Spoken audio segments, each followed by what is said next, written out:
Welcome friends to the newest edition of Seahawkers What If, the most unique Seahawks preview show in the multiverse. I am Clinton Bonner, and I am joined today for the first time ever with the Montana Seahawker, Mr. Adam Everett, filling in for Brandon. Adam, what's up today, dude?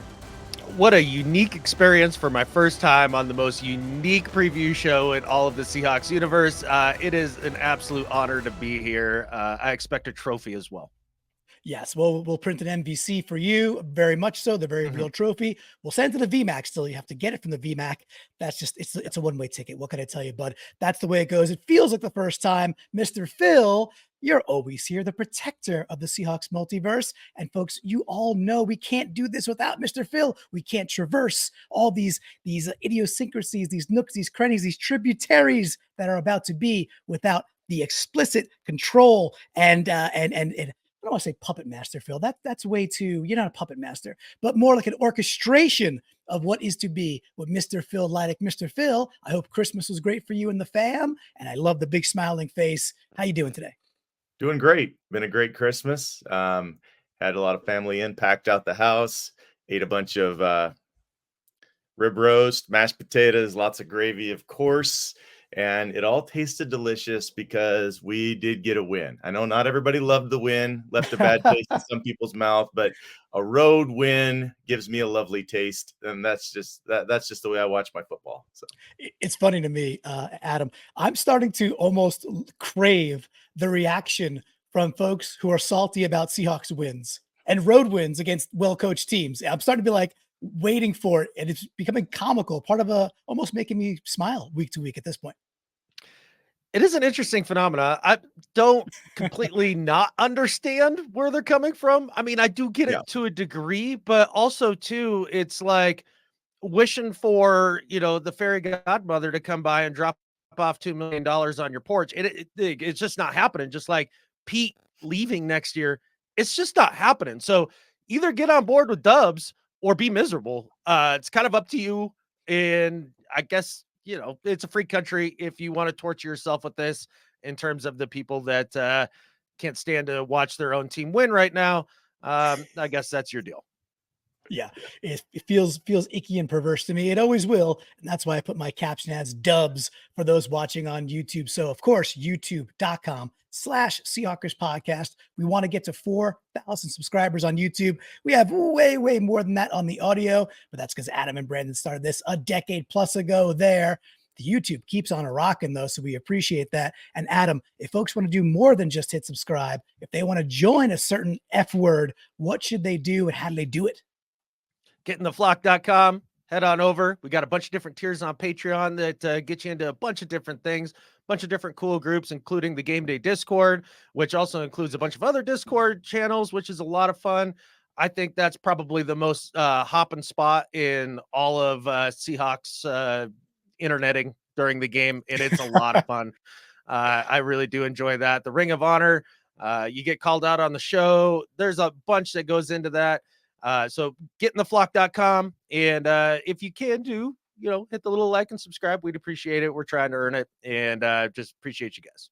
Yeah, the likesies, the subscribesies, as you've said before, in a very Shoresy style way there, Adam. And then Mr. Phil, so as we looked back, every single week we look back at the team we're about to play, and this time we had the Steelers Mason Rudolph coming out party for the first time, for the third time, for the seventh time. Of course, Rudolph shines on Christmas. Yeah. So let us go to the previously with the protector. And as we get there, as we go through this, I do want to ask the question, as we look at this, is would we have rather have seen this? Meaning they did this last week versus the Bengals, or we walk into this completely blind. So Adam, before we get to previously, one word answer. You happy we saw it, or would you rather be like, not even know this was coming with Mason Rudolph? Happy we saw it. Happy we saw it. I said one word. You couldn't do it in one, but that was my fault. Well, because you didn't make it a one-word question. It wasn't yes or no. Like, yeah. All right. Tell me how nuclear fusion works in one word. Yeah. No. Right. No, I was calling myself out because I did exactly that. I set you up for failure, which is my bad. Yeah. I want to set us up for success. Mr. Phil's about to do that. Previously with the protector, what did we see from these 3-starred Steelers, Mr. Phil? there's so many things you could talk about. I mean, I know it's been out there. The Steelers haven't been playing good unless they play the Bengals. I think it's like their last 5 games, they only have beat the Bengals and they've lost the rest. That I put, they beat the Bengals, then they lost to the Cards, the Pats, and the Colts, and then they beat the Bengals again. This time even better because Rudolph played pretty well. The game actually had similar stats throughout if you look at the overall stats, except for a key one. The Bengals gave up 3 picks and had 2 failed, both their 4th down attempts failed. So that's 5 times they turned the ball over, which leads to a score like this. On offense for the year, the Steelers are 26th by DVOA, 27th in the pass, 6th are medium in the run, bad at passing. But Rudolph looked pretty decent in this game, mostly because Pickens had major yak. Like he had I think 196 yards or something. 2 of them were long touchdowns where they dink and dunked and he just took off. Rudolph, what I liked about him, if I'm a Steeler fan, he was very decisive. He was usually sharp. He missed a couple. One was like wide open, easy down the sideline that he blew. So he wasn't always accurate, but he mostly was, and rarely had trouble deciding where he wanted to go. O-line looked pretty consistent, getting push on runs throughout the game. I would say Harris, we don't know if he's going to play for sure yet, but I think he will. Number 22, solid pounding the ball. Warren is better receiving out of the backfield. I'd say they're both plus running backs, but I wouldn't be terrified of them. If you do the run defense right, which of course is something our team doesn't always do or hasn't in a while, they're not terrifying, but I give them a plus. The defense, 21st by DVOA. They looked pretty decent in this game, but I think I'll say why a little bit here soon. 22nd against the pass, 20th against the run. They get good pressure. What I watched throughout, their 5th guy, you never know who it's going to be. A lot of times they have 4, and then here comes a random 5th guy from, it's like a rotating, you never know what location. The Bengals are the top screening offense in the NFL. Now we're 5th at it. On yards per play, overall success on screens, which is amazing this year. But anyways, that didn't work against the Steelers. They were ready. They swarmed the screens over and over. The picks they got, I would say, are almost entirely on Browning. It wasn't like the Steelers did a great job of getting them more. Browning just had a really bad game. Watt, he is a monster, leads the league in pressures, leads the league in sacks, usually requires a double team, had a couple of his trademark bat downs, which we remember from times we played him before. Their team tackling kind of hit and miss. Higgins smoked him on a post route. I think we should try to replicate that. It looks like that's there. If Browning could have hit it, he did hit it on one. He could have hit it on more. So go up, get the deep post, get the middle post. I think something like that will be available. Anything you guys noticed from watching this matchup? Yeah, I thought the idea that the Steelers put up as many points as they did was kind of absurd. I was going into this game being like, oh, wow, like the Steelers have been terrible offensively. If they put up even 20 against still a good Bengals defense, I'll be surprised, especially with 3rd stringer Mason Rudolph coming along. But he played a competent game. And it, like you said, Phil, you pointed it out very well. It wasn't exactly that Rudolph was being pinpoint and just on it and hitting big shots and doing all of the big time quarterback things. He was doing all the little consistent things, just getting it to a playmaker in stride. And it really did kind of jumpstart their offense. So tackling after the catch point is going to be a huge deal for the Seahawks in this game. Yeah, they got some players. We'll talk about them. The Deontay Johnson. They'd like the horizontal game too. And watching Pickens go off, I think that was Saturday. That killed me in the sense that with Pickens going wild, I'm actually getting relegated in the Seahawkers Ring of Honor fantasy football league. We got 24 teams. The bottom 2 get kicked back to the B division. No. And I lost. And so I missed the playoffs. And then I've lost 2 in a row in the relegation playoffs. And man, oh man. So I am being demoted. I have to battle my way back. And that's the way it's going to be. And I've really have George Pickens to thank for that. So a bit of a revenge game for me, boys, is I want to see Pickens shut down. So I'm sure we'll talk about Spoon, hopefully that him coming back. But for me, it's personal this time. All right. Well, let's go to this week. And that's what the show is all about. What if we think about what could happen as we face this team that we don't face very frequently. I considered going with steal, like stopping the steal, the STEAL spelling. I just felt kind of dirty. I mean, Super Bowl 40 has been so long ago. I went back and watched those bad calls. I still Oh, don't agree that they were good calls. They were nope. bad in the Super Bowl. The bitter spot will always be there. There's like a tree buried in the heart of my yard for that particular game. But winning did make me feel better, and to try to feel nasty going into this new year just didn't seem right. So since we have another Eve game, New Year's Eve, we'd like to wish all of our 12s out there a happy new year. And so what if we wish the 12s a happy new year, just like it for a happy Christmas we needed a win, for a happy new year to get it started off right, going into those great college games coming up on New Year's Day. We need a Seahawk win, because nothing can start off the year quite like that. So what if we wish 12s a happy new year? Here are the categories. I believe Clinton goes first. Wish away, wish list, wishy-washy, death wish, careful what you wish for, and Spicy.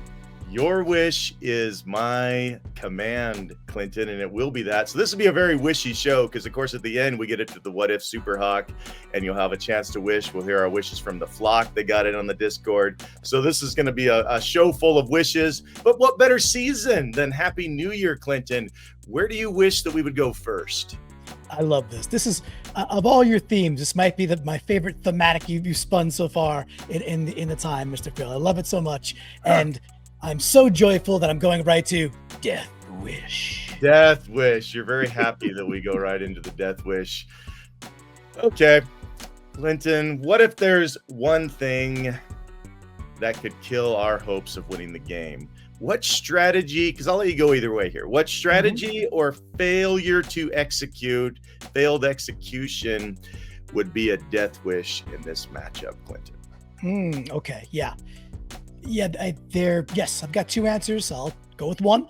And for me, I think most fans, and I think Coach Carroll and Clint Hurt and others, are tired of getting run over, tired of seeing mediocre teams where they get shut down a week before.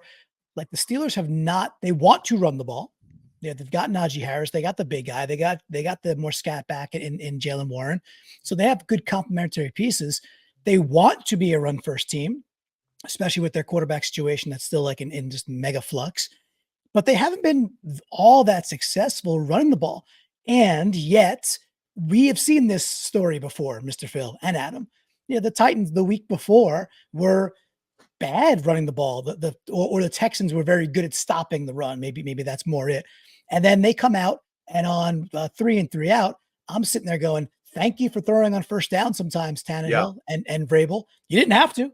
You didn't have to give us the gift. We're the get right team for people's bad run offense right now. And that's unfortunate, because we started the year really strong, started to get a little wishy-washy, not to get into another category. And then it's gotten to be fairly consistently bad. Because it's not inconsistent, it's consistently not good, which is probably worse than inconsistent. So that's it. Like, how do we shore that up? I think it's going to be very interesting. I'll point to a player, and what are we going to do with Brooks is probably not going to play, right?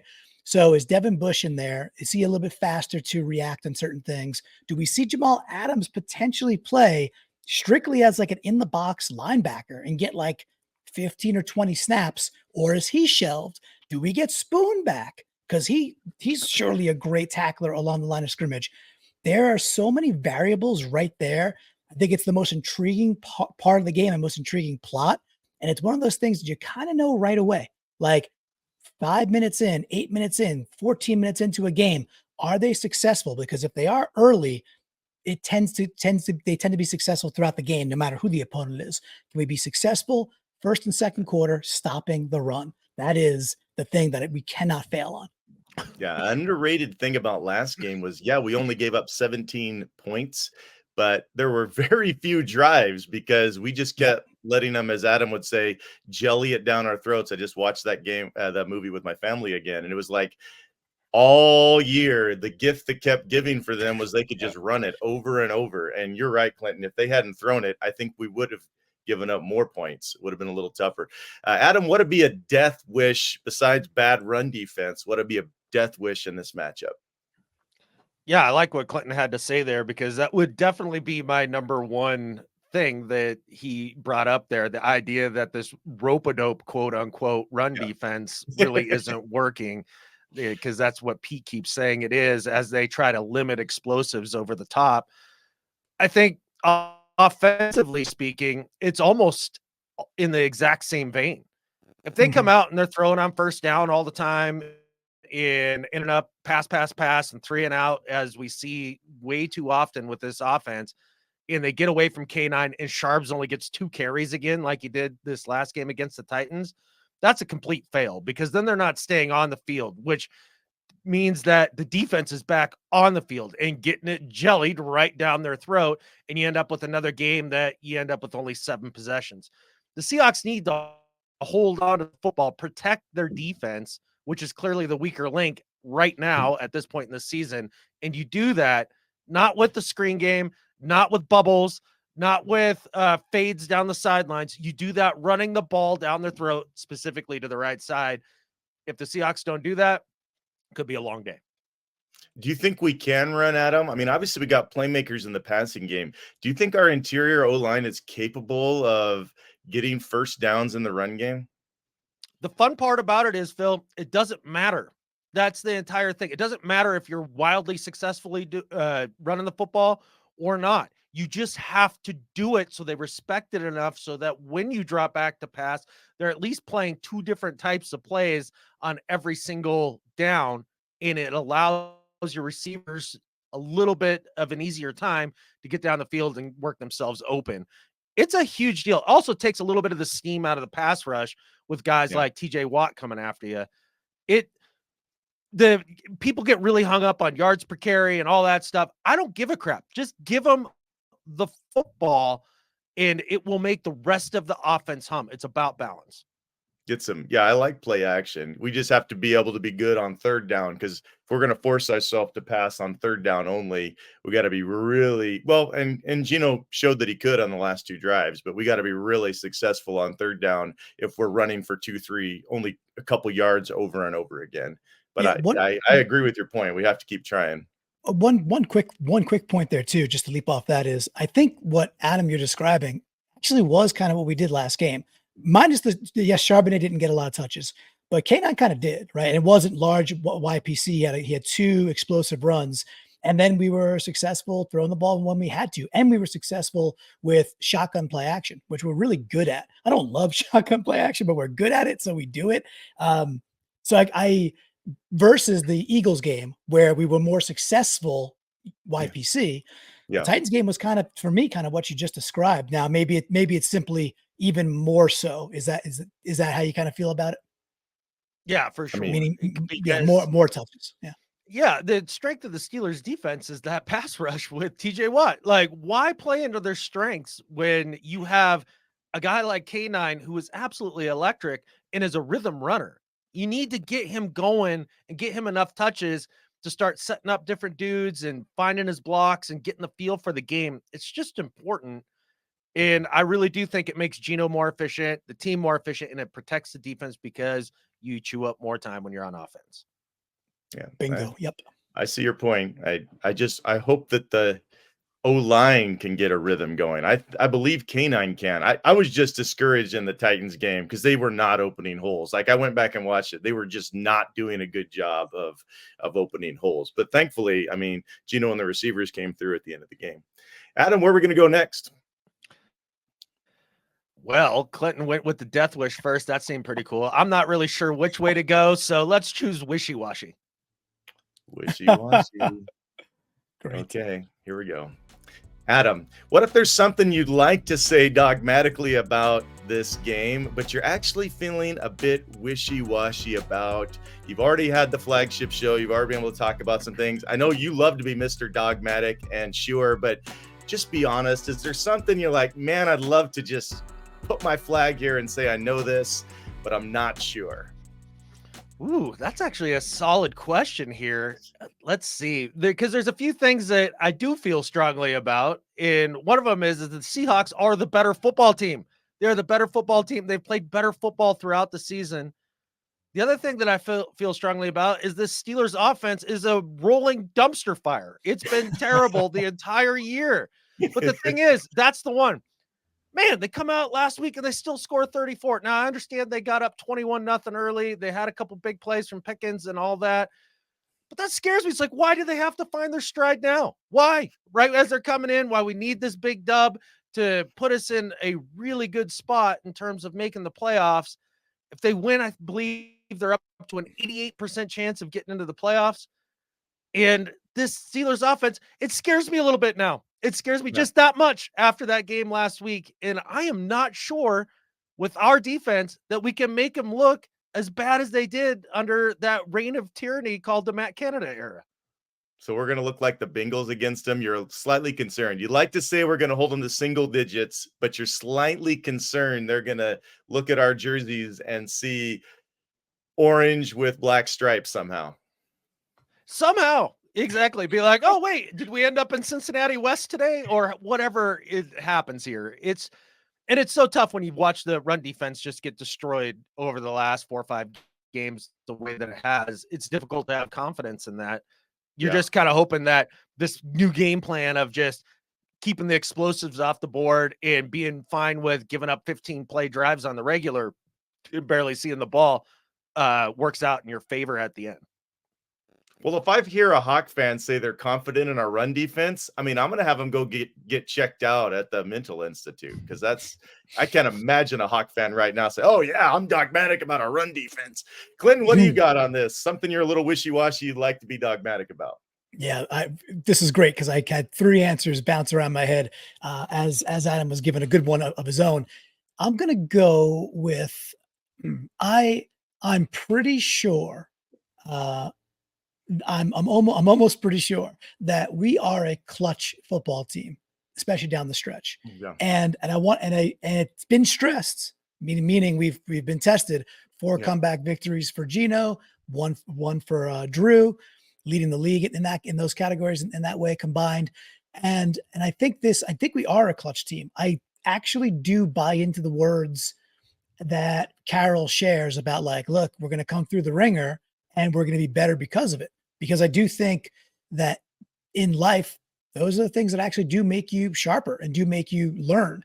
But at the same time, I'm also, the other side of me, the wishy-washy side of me is like, ooh, is this going to turn back into a pumpkin at some point? Are we not going to get that big play? Are we not going to get that 3rd and 14 or 2 3rd and 10s against the Eagles this time around? How about we don't get in position that we even have to do that? That would be super cool and make me even more dogmatic. But right now, I feel we're clutch, but I'm wishy-washy and I don't want to be. But that's the one. Is the clutch gene real? I think it is. I think Gino is clutch, but I'm shaken on this one a little bit. I'm not foundational. Pretty clutch, right? How's it? Pretty clutch. Yeah, pretty clutch. I think so. I think you're right, but I totally feel you. I felt everything you were saying there. Like, can we avoid needing to be clutch? Then I just hear myself laughing at myself. Yeah. Yes. And out loud for all to hear. So So taking that, Mr. Phil, let me talk about wishing away. Let's go there. I'm wishing away. Wish away the day. We got to deal with this. This is everybody's fear.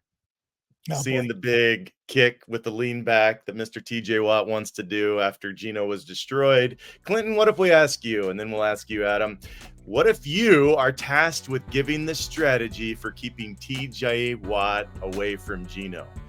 What would you recommend, Clinton? Okay, first and foremost, making sure Abe Lucas eats all the Wheaties. He's got to eat all the Wheaties that morning and probably the whole week. Loaves of bread, right, Adam? Oh, that was pre-show. We were talking about loaves of bread. Yeah. Loaves, all the loaves. But that probably won't do it on its own. The things you can do, right, are, how about we haven't seen the pistol formation and that like offset pistol in a couple of weeks now? That was something we saw earlier, and it was pretty successful. So if we're going to have the 12 and 13 personnel, can we do the more, the more ambitious 12 and 13 personnel formations and overload to that side where you have to? That's number one. The other thing, which maybe Adam's not going to want to hear, is screens away from or screens. It doesn't matter away from or not, but just wide receiver screens specifically to JSN. He's been very successful. Was listening to the Seahawks Nest guys this week, and of what a great stat that Nathan brought up was of teams that have like 12 or more, or players that have 12 or more wide receiver screens, JSN is third in the league or something like that. I think it was third in yards per efficiency. He's beaten dudes like Tyreek. He's beating some like heavy, Zay Flowers, who have high volume also. So it's working. It's working. So a way to mitigate TJ Watt is just throw the ball right away and get it to JSN, who can get upfield for 6-7 yards at a clip. So those two things I think could be fairly successful. Look, dude has 17 sacks for a reason. He could retire tomorrow and he'll be joining his brother in the Hall of Fame already. Yeah. He's already a Hall of Fame pass rusher. It's insane. So you're not going to stop him fully. Maybe you get, a game where he gets 0. I'm not going to bank on that. I'm sure if I look at the Vegas line, it's probably like minus 180 or something like that. I mean, it's 200. The dude does not record a sack. You got to mitigate it. And those are probably some strategies to do so. So I hear you, Clinton. We'll do the thing like we did against the Cowboys. We just leave him unblocked and throw a screen to DJ Dallas. DJ Dallas over to the side. I love this strategy. No, I know that's not what you're saying. Adam, what's your key strategy? What would you recommend if Shane asked you, how can we wish away TJ Watt from impacting this? Find a genie bottle, because TJ Watt's not going anywhere. But no, seriously though, the couple things that I would definitely focus on, and one is Evan Brown and Abe Lucas. They are going to have to help Anthony Bradford every single time TJ Watt is playing on the right side of our offensive line. Every time he's over there running stunts and getting around over towards the guard position, they have to protect Anthony Bradford. He is the weakest link in pass protection, and it's not even close. You get him out on the edge, TJ Watt, then you need to chip. You need to get your backs out there. One thing I don't want to see is when Clinton was talking about 13 personnel and maybe doing the tight ends in the backfield and all that. A lot of times with that, they would go and they take the 2 tight ends to go block an end, a D end. Don't do that against TJ Watt, please. That will be a disaster. The second thing, and I think this is the most important part of this equation, Carroll was on the coach's show. They asked about throwing outside the numbers and how often they do it, and that they're one of the top teams in the league at throwing outside the numbers. And Pete took that as a criticism, which he should have. And his response was, so?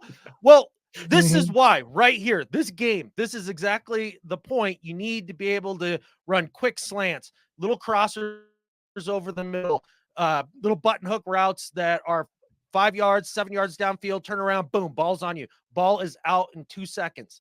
That's something that they're going to need to focus on. It's a lot easier to do that towards the middle of the field than late breaking routes. Gino has to get the ball out, protect Anthony Bradford.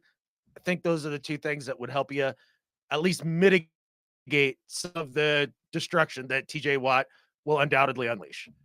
I love that. And don't try to throw it over his head, Gino, because he is a volleyball stopper every time. Yeah, he does bat it down consistently. Very good, gentlemen. I love it. Okay, so Wish Away is gone. We are back to Clinton. Where are we going? Oh, I think we're on Mr. Phil. I mean, sorry, we're on Mr. Adam.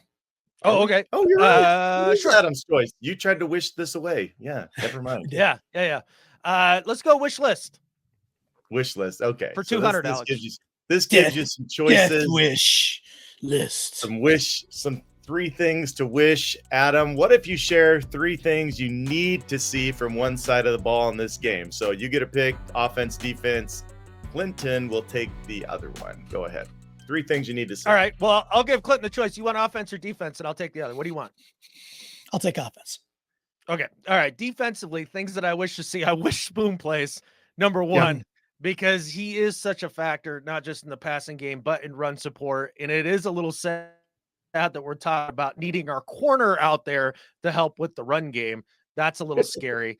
The other thing would be that the linebackers are somehow able to hold up in coverage against like Freiermuth and some of the other lesser targets for the Steelers over the middle.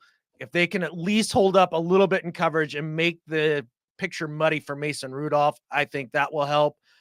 My third wish is that Boye Mafe has himself another huge game. We need to have pressure on an immobile quarterback like Mason Rudolph.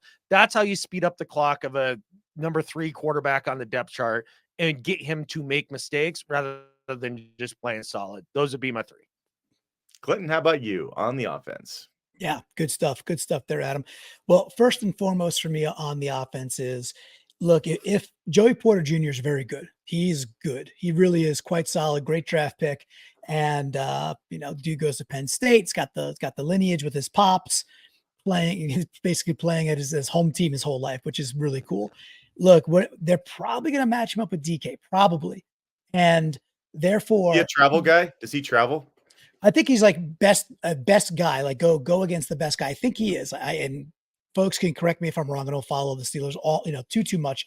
With that, he's darn good. He's by far their best cover dude. With Minkah still likely to not play or just dinged up, even if he is, my wish is one of our number 2s has a really big game, really. So whether that's JSN or Tyler, they could be exposed when it's the other guys away from them. So we've got to take advantage of that. That's number 1. Number 2, I think we have got to look at the running game and just say, hey, as a combined, how about this? 22 carries. I love my numbers, right? 22 carries between Charbonnet and K9.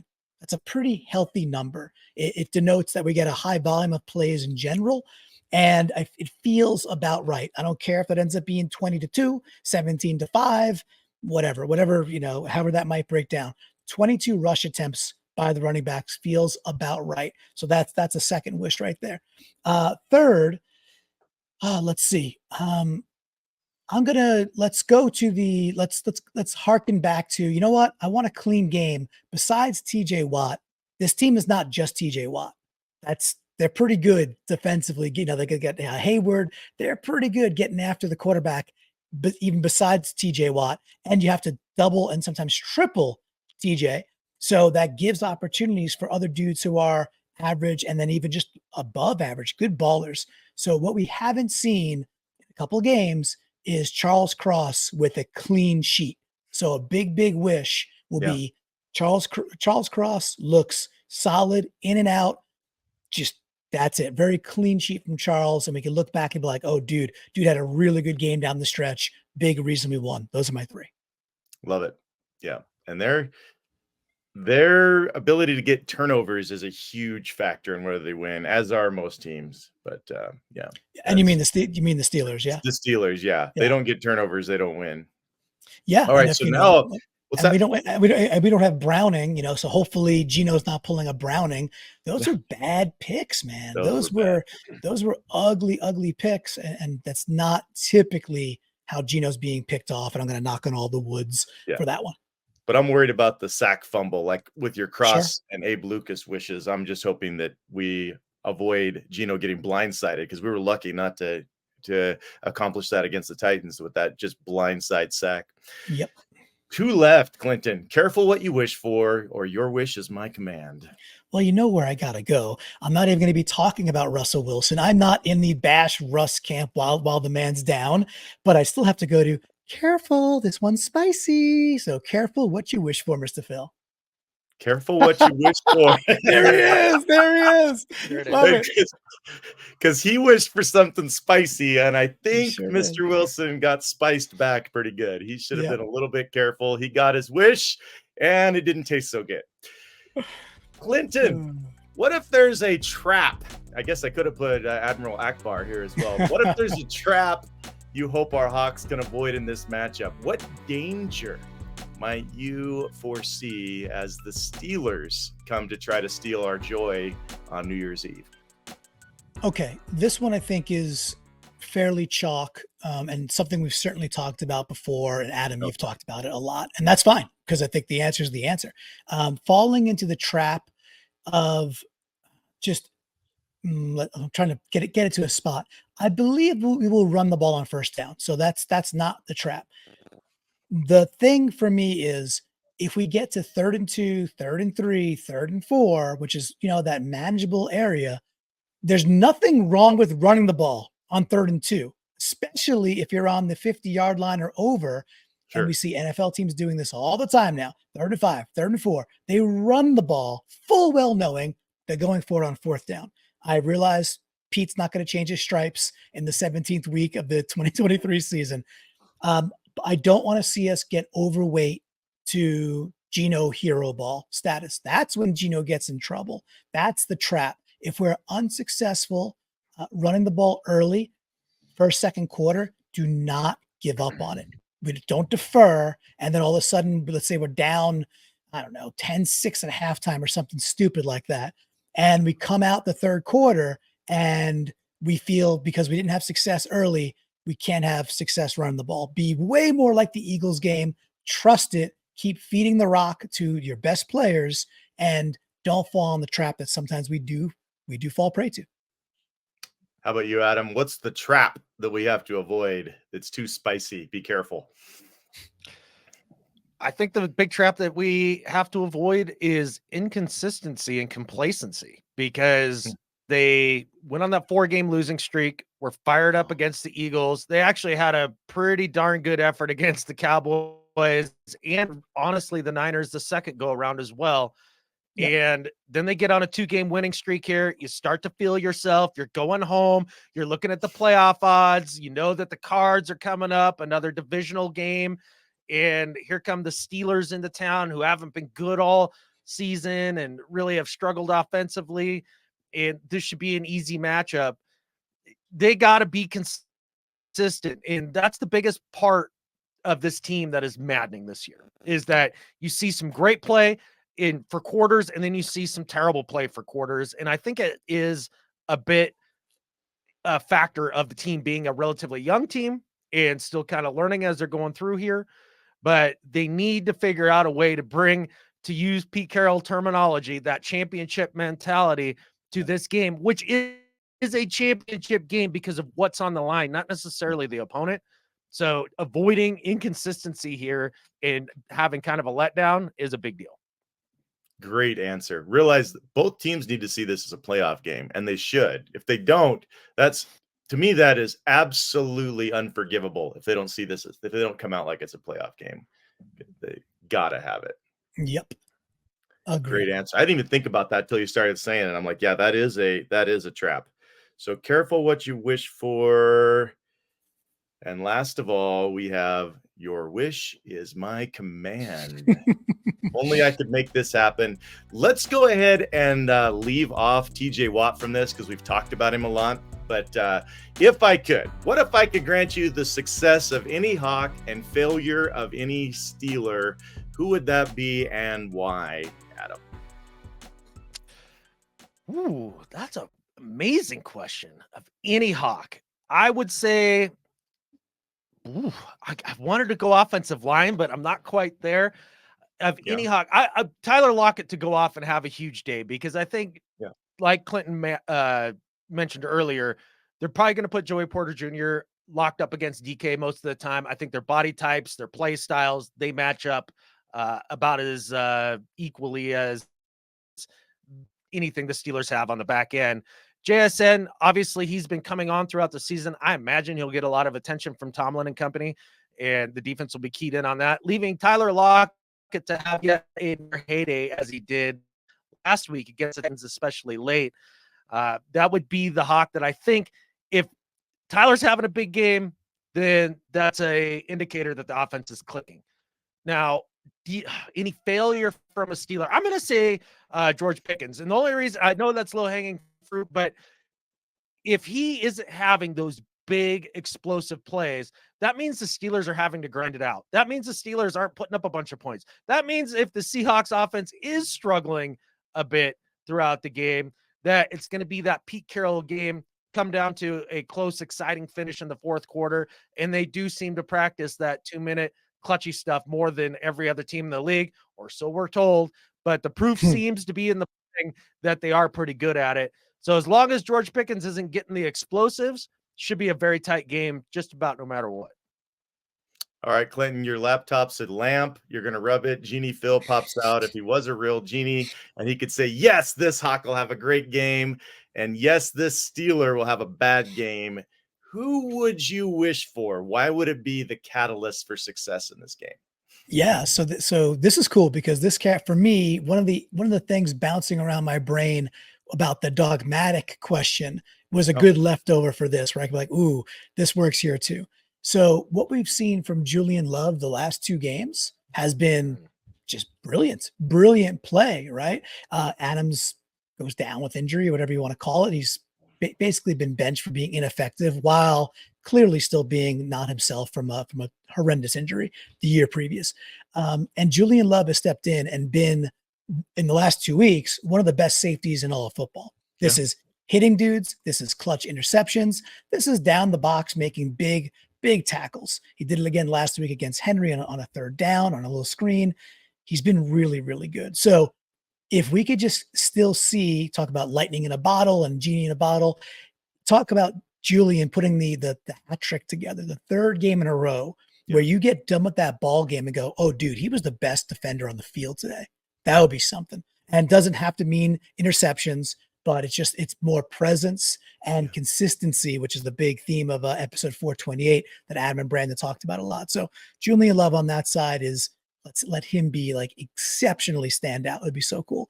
That would I go was with good. Adams. That would go with Adams because that's no getting beat over the top. Because Yeah, if we get bombed on, giant yacked on, then Julian yep, Love didn't have a great game. If correct. Pickens gets one of Absolutely. those long ones, then he did not. So those go together. I love that. But sorry Yeah. to interrupt. Go ahead No, for no. your N- Steeler. No interruption. I think it's great. And I was going to go with Pickens also, but obviously that's off the board. So I'm going to go to the middle of that Steelers line. Again, everybody wants to talk about TJ Watt, and TJ Watt is he's a playmaker. But on they have they have a great linebacker, they have a really good linebacker in Alex Highsmith. They've got Cam Hayward as their defensive tackle. They've got Keanu Benton, the rookie, who rotates in with the guy Montravius Adams at nose tackle. They have some bodies right in that middle there. So I'm just going to kind of say that packaged middle of Steelerville, and I know I'm cheating a little bit. It's less about TJ Watt. It's like, can we have some success up the gut versus what is a pretty beefy team? That would be super cool. If we get done with the game and Adam and Brandon are on the post game show and we're like, wow, our guards and center consistently won today. Yeah. That'll be a good day. I think Be we'll awesome. be very, very happy with that outcome. So that's where I'd focus. Love it, gentlemen. All right, that's it for our categories. We got to get to the flock. From the flocks, we've asked for them to place their wishes through our Discord. You already heard how you could be a part of it. It's a blast. I enjoy it throughout the week, especially during the game. We have a wishing well for them. We get to Adam and Clinton's wishes here soon, but some of our little flockers threw some things in.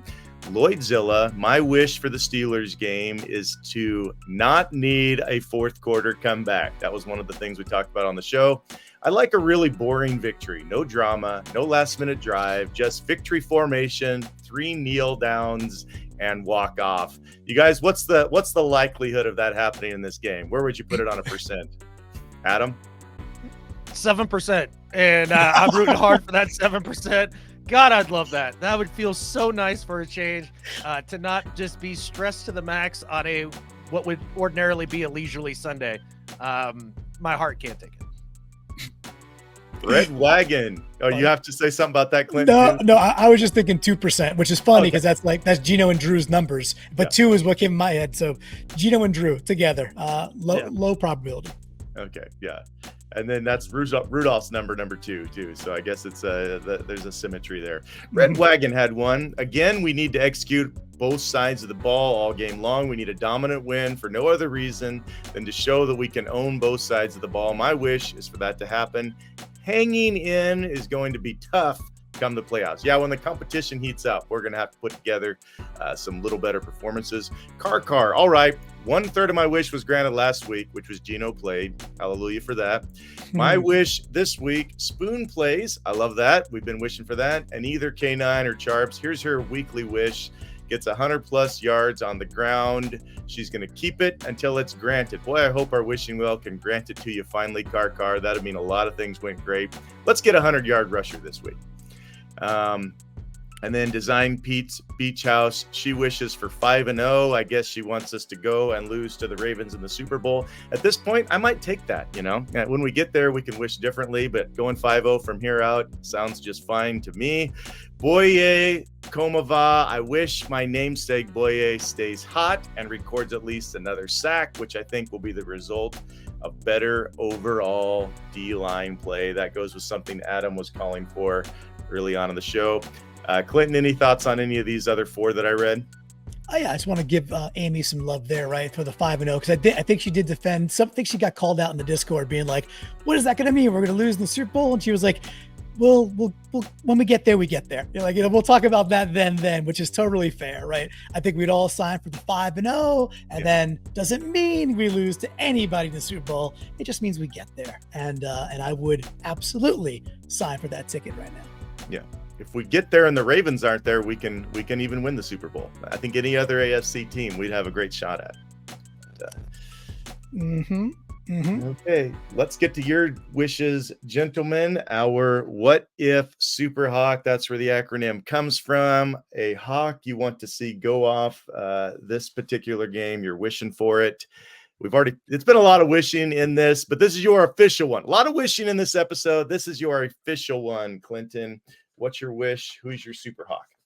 So it's been a couple of weeks since this guy's had the chance to play hero ball. He did it earlier in the season, and even in the preseason in June and July, and then into August, I was saying, look, I think this dude has an arc back to be a very big part of this team. And I'm talking about Trey Brown. So Trey Brown's been a little bit limited lately because he's had a heel injury and a little bit less playing time because of injury, not because of performance on the field. So I would expect him to get even more snaps this week as long as he's making it throughout this week healthy. And he's a darn good corner when he is out there. I don't think he'll be on Pickens too often. Bad size matchup if he is. There's some other dudes out there that are also going to get the ball, whether that's Robinson, Deontay Johnson, et cetera, et cetera. I'm looking for a pick 6 to the hizzy from number 22, Trey Brown, going big for the wish, and that's it. Trey Brown, pick 6 on Rudolph. His flight is over. Christmas is past. He comes back to earth. His nose went out. Trey Brown takes it to the house. Love it. Yes. And Adam, I almost called you Brandon. Adam. Wouldn't be the first time, man. Wouldn't be the first time. We've been linked at the hip for a long time. My Super Hawk is a fictional human being named Devin Burns, and that's a combination of Devin Bush and Artie Burns. I want both those dudes to come up big against their former team.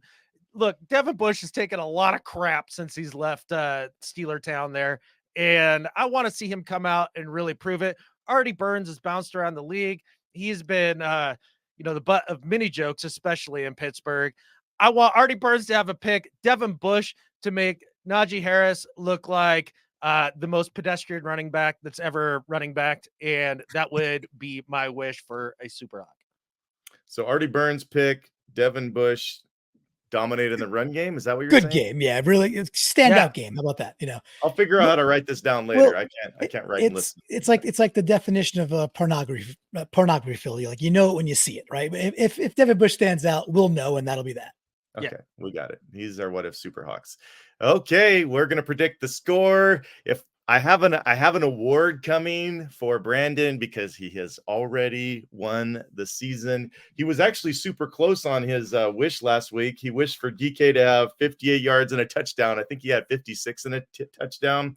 And then a score, he had a 4-point differential. Clinton, you did not get the JSN touchdown. You got the yards were there, not the touchdown, and you were going for a blowout, which of course we don't have this season. So Brandon's our official winner for the year, but you can make it close and respectable by finishing out these last couple games with a win. What's your score pick for this matchup? Yeah, well, first of all, Boulder Dash, this should carry into the playoffs clearly, and should keep on going. You want to keep it into the playoffs, okay? Well, obviously I do. It's my path to victory. Think about that. Yeah, maybe I'm giving this award too early. Maybe I'm giving this perhaps. Phil, this is already a foregone conclusion. Hey, Clinton, how you doing on Prop Stars? I'm gonna win in the. Can you win prop All stars right, in the first you're quarter? last. That's what I thought I heard you say. Did you just get relegated in the fantasy football Seahawks Oh Ring of Honor? man, Yeah. let's If pile you- on. If you're trying to Yeah. insinuate there's a trend here, And did you already lose the title to What If? It's been a rough year for Clinton. He's in guys, I a can't. full rebuild. Oh, guys, it's very hard to hear you all of a sudden. There's an uncommon earthquake in the Northeast. Oh, I don't want to hear it. All right. So my score. Last week I made fun of a wish saying it was going to be a relaxing blowout, and then I picked a relaxing blowout. So and Mr. Phil called me on that and said, "What are you doing?" Like I didn't just make fun of that, and I did. So I won't make that mistake twice. I'm learned, Mr. Phil. So I'm going to go 23-17, 6-point victory. Victory. Did I snag it? There you go. Yeah. Off the board. Yeah, that was the 23 exact score in my head. Yeah. 23-17, our Seahawks get the home W. And one thing I didn't mention throughout the answers was that I do also think like we got a bit of our home dog, gumption back this year. Last 2 years or so, it's kind of subsided a little bit. And I think we need to put that stamp on that this is still a really tough place to come play some football. And we're going to see it on Sunday. I'm fired up for that. 23-17, our boys with the dub. All right, Adam, you got to pick a different score. And normally Brandon gives us a history lesson that ties in with either his wish or his score prediction. We might not get that this week, but you have to pick something other than 23-17. I'm sorry. What's your next score prediction, Adam? It's 28-23, and I'm glad Clinton took the original score that I was going to go with because that one's wrong. 28-23 is right. And basically, the way I'm looking at it is that it's tight game, neck and neck, coming down the stretch here. Steelers are up, 23-21. Gino's got the ball in his hands, and we've got $1:45 left and no timeouts because we've squandered all of those for like no reason for the 30th time in a row. And Gino comes through with the clutch gene. And this is a recent history lesson. Seahawks on the season have 8 wins. Gino has 4 stats. 4 come from behind victories. Half the time we win is because Gino is dragging us over the finish line. And so they score touchdown late to go up then 28-23 after being down 23-21. We get the dub, 88% chance of making the playoffs, and then we don't have to fear the Cards quite so much. I love that. And Gino did it twice last week. He also would have had it again if Myers would have made his field goal that he gets paid a lot to make. So, I mean, you think about 6 times Gino has situated us this year to win the game at the end. So I love that pick. It almost sounds like it will happen. Hopefully Pete isn't having to go back and do the Mike Holmgren and say, I didn't know we had to play the Steelers and the refs in this matchup. That would be a bummer if you had to say that next week.